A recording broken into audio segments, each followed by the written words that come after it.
प्रॉपर्टीची किंमत नेमकी कशी ठरते? 50 लाखाचा फ्लॅट हा 80 लाखाचा का होतो, याचा कधी तुम्ही विचार केलाय? एकाच शहरामध्ये एकाच आकाराचा फ्लॅट असला की एका ठिकाणी सांगतात की 50 लाख रुपये आणि दुसऱ्या ठिकाणी सांगतात की 80 लाख रुपये. तर एवढा मोठा फरक कसा काय? त्याच्या लोकेशनमुळे, बिल्डरमुळे, की त्याच्या पाठीमागे आणखं काही मोठं गणित आहे?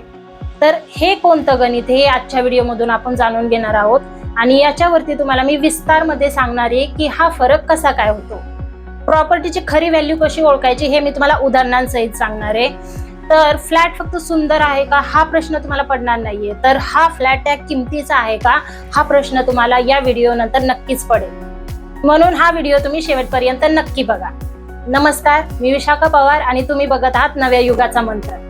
आता प्रॉपर्टीची किंमत ही फक्त बांधकामाची किंमत असते का? तर नाही.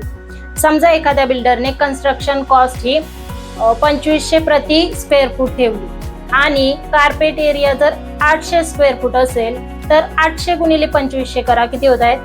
20 लाख होत आहेत. मग 20 लाख होत असतील तर 50 लाखाला का विकतो?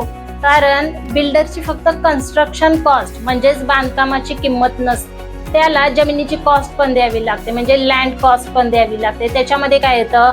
Architect, engineer, material, labour, sales team, permission approval, finance cost, प्रोजेक्टवर आलेला खर्च आणि सर्वात महत्त्वाचं म्हणजे जो डेव्हलप करतो त्याचं प्रॉफिट असतं.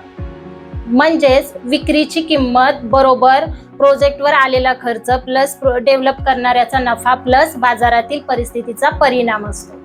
त्याच्यामधून 20 कोटी ही जमिनीची कॉस्ट झाली, त्याच्यामध्ये डेव्हलप आणि कन्स्ट्रक्शन कॉस्ट आली. 30 कोटी हे कशासाठी? अप्रुव्हलसाठी किंवा प्रोफेशनल फीज असेल किंवा इतर काही खर्च, मार्केटिंग असेल. 10 कोटी ही त्याच्या मते अंदाजे टोटल कॉस्ट असेल. एकूण झाले 60 कोटी, बरोबर? मग 1 लाख रुपये स्क्वेअर फूट असेल, किती होतील? 6000 प्रति स्क्वेअर फूट. मग तो फक्त 6000 ला विकणार का? त्याला स्वतःचा नफा आणि मार्केटमध्ये जी काय रिस्क आहे ती पण विचारात घेतली पाहिजे ना. मग तो 8000 ने विकणार. म्हणून प्रॉपर्टी घेताना लँड इकॉनॉमिक हे खूप महत्वाचं असतं. हे तर एक सिंपल उदाहरण आहे, त्याच्या मागे अजून काही घटक असतात, कमिशन, टॅक्सेस वगैरे. आता एका फ्लॅटचीच किंमत ही 2 ठिकाणी वेगळी वेगळी कशी काय? समजा एक प्रॉपर्टी ही शहराच्या बाहेर आहे, तिचं 800 स्क्वेअर फूट एरिया आहे आणि तिची किंमत ही 50 लाख रुपये.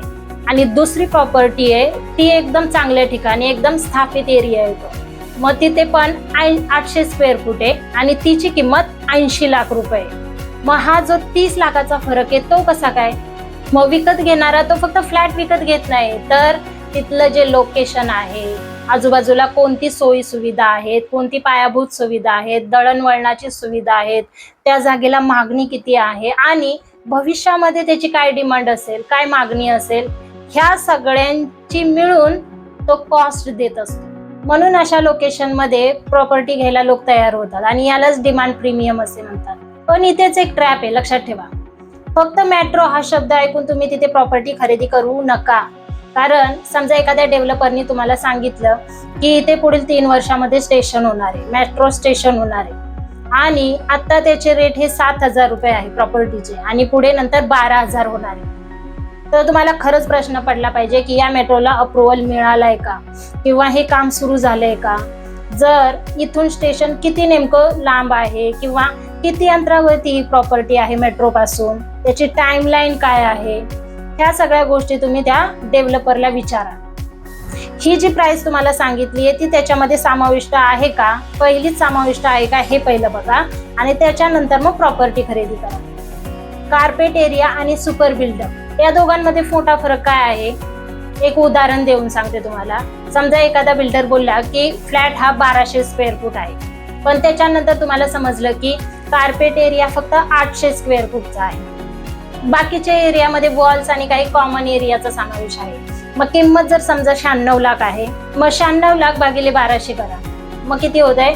8000 प्रति स्क्वेअर फूट. आणि कार्पेट एरियानुसार तुम्ही घेतलं भागिले 800 करा, मग किती होत आहे? 12000 प्रति स्क्वेअर फूट. म्हणून प्रॉपर्टी कम्पेअर करताना एकच प्रकारचा एरिया वापरा आणि एरियाची व्याख्या समजल्याशिवाय तोपर्यंत तुम्ही price per square foot compare करू नका.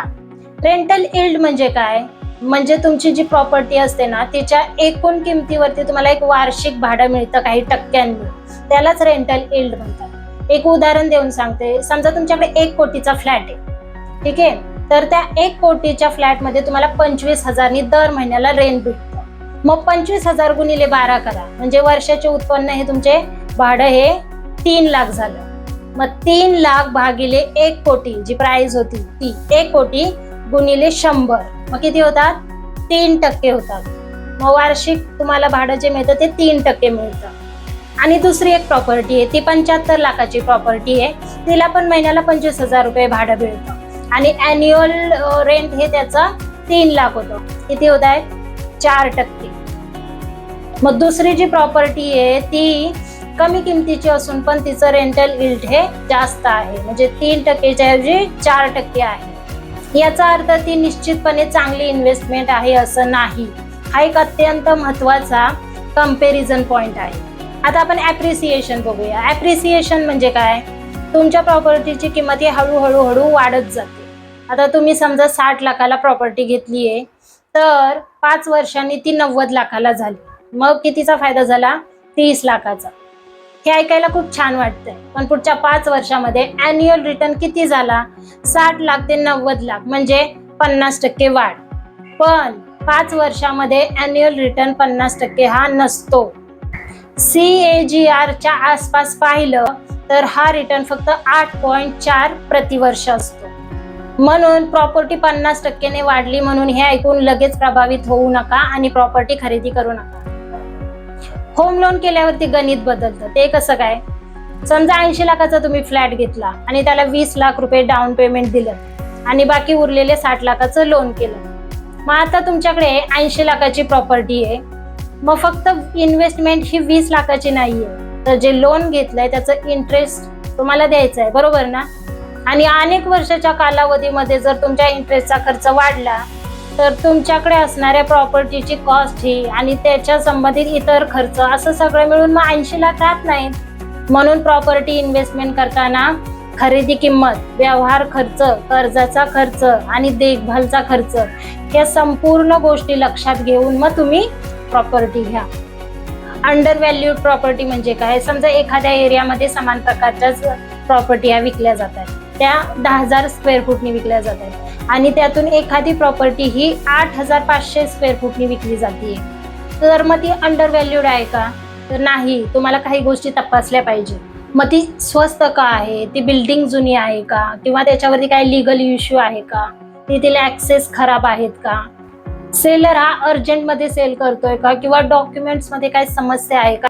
तर ह्या सगळ्या गोष्टी तुम्ही तपासल्या पाहिजेत, कारण मार्केटपेक्षा कमी प्राइस मिळत असेल तर ही तुमच्यासाठी अपॉर्च्युनिटी नाहीये. रिअल इस्टेटमध्ये काय होतं की सर्वात महत्वाचा एक प्रश्न आहे, तो म्हणजे की बायर कोण आहे? म्हणजेच आपल्याकडे जर प्रॉपर्टी आहे तर ते विकत घेणारा कोण आहे का?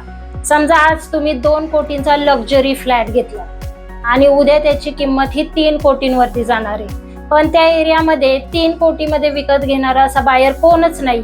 मग तुमची प्रॉपर्टी महाग झाली तरी ते विकणं खूप कठीण होऊ शकतं आणि यालाच लिक्विडिटी रिस्क म्हणतात. जर त्या एरियामध्ये घेणारच कोण नसेल तर मग एवढ्या महाग प्रॉपर्टीचं काय? म्हणून प्रॉपर्टी घेताना विचार करून प्रॉपर्टी घ्या. तुम्हाला ती आज प्रॉपर्टी आवडली आहे, तो आज फ्लॅट आवडलाय, पण तिला उद्या कोण विकत घेऊ शकेल का हा प्रश्न पहिला तुम्हाला पडला पाहिजे आणि त्यानुसार तुम्ही मग ती प्रॉपर्टी खरेदी करा. डेव्हलपरची एक प्राइस स्ट्रॅटेजी असते. म्हणजे काय? समजा एकदा त्या डेव्हलपरकडे 500 फ्लॅट्स आहे, मग तो सुरुवातीला काय करतो? 7,000 स्क्वेअर फूटनी विकतो. मग त्याच्यानंतर डिमांड वाढली की मग 7,500, मग 8,000 अशी प्राइस वाढवत जातो. मग जे सुरुवातीला जे ग्राहक असतात, ज्यांनी खरेदी केलेली असते प्रॉपर्टी, त्यांना स्वस्त मिळाली याचा अर्थ असा नाहीये की त्यांना प्रॉफिट झालं, कारण प्रोजेक्टची construction quality, demand, market condition, location आणि पोझिशन टाइमलाईन ह्या सर्व गोष्टी परिणाम करतात. रिअल इस्टेटमध्ये प्राइसपेक्षा किंमत ही खूप महत्वाची असते. ती कशी काय? एखादी प्रॉपर्टी समजा जर 70 लाखाची असेल आणि दुसरी प्रॉपर्टी 80 लाखाची असेल आता दुसरी 80 लाखाची प्रॉपर्टी आहे ती जास्त आहे, पण चांगल्या लोकेशनला असेल, तिथे कनेक्टिव्हिटी चांगली असेल, त्याची बांधकाम चांगली असेल किंवा त्याच्या भाड्याची मागणी ही जास्त असेल आणि पुनर्विक्रीची पण क्षमता असेल, तर तिची व्हॅल्यू ही अधिक असू शकते. 5 पॉइंट आहेत ते तुम्ही प्रॉपर्टी घेताना नक्की बघा. पहिला पॉइंट आहे की प्राइस, आजची जी किंमत आहे तुमच्या प्रॉपर्टीची ती मार्केटच्या तुलनेने योग्य आहे का ती बघा. सेकंड पॉइंट आहे लोकेशन, तुमच्या त्या लोकेशनवरती कनेक्टिव्हिटी किंवा आजूबाजूला चांगली सुविधा आहे का ते पण बघा.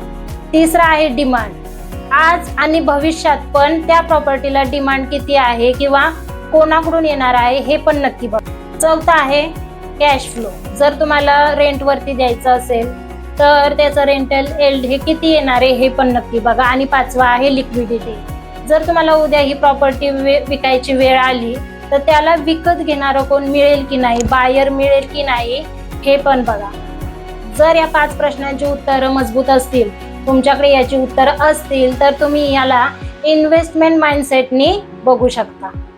आणि माझा व्हिडिओ तुम्हाला आवडला असेल तर माझ्या व्हिडिओला लाईक करा, शेअर करा आणि सबस्क्राईब करायला विसरू नका.